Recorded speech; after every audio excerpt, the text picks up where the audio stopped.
Hope, kain ka na. Mamatay ka niyan sa ginagawa mo.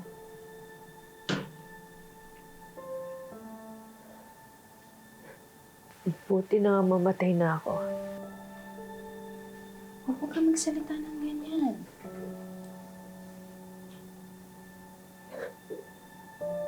Kinukulong niyo nga ako dito eh. Sinasaktan. Tapos pinatay niyo ba yung nag-iisang tao nagmamahal sa akin? Patawarin mo ako, Chong. Patawarin mo ako. Alam kong hindi mo maiintindihan yung ginawa namin ni Carnation. Pero, para sa akin, dapat yan eh. Hindi ko sinasadya na iwan kang mag-isa. Hindi ko gustong bayaan ka.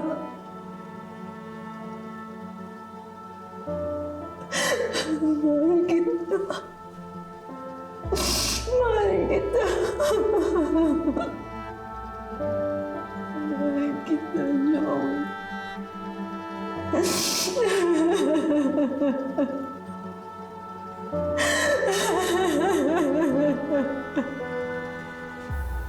Wala lang sa'yo buhay ko.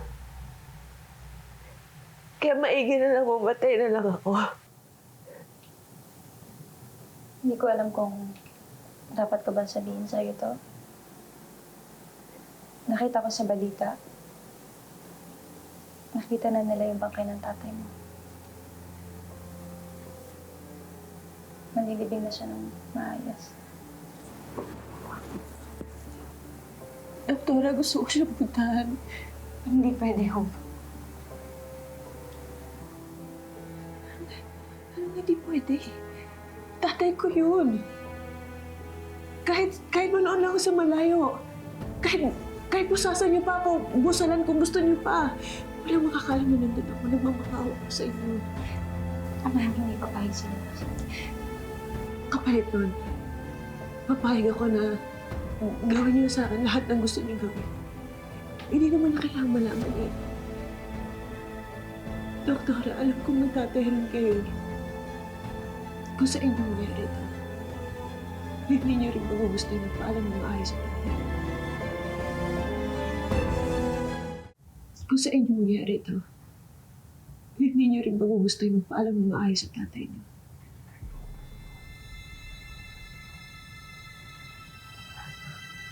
Hindi pwede, Hope. Kumain ka na.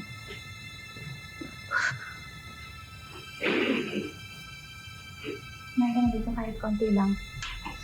Hindi ka pwedeng mamatay kasi marami na kaming oras at pera na invest sa'yo. So,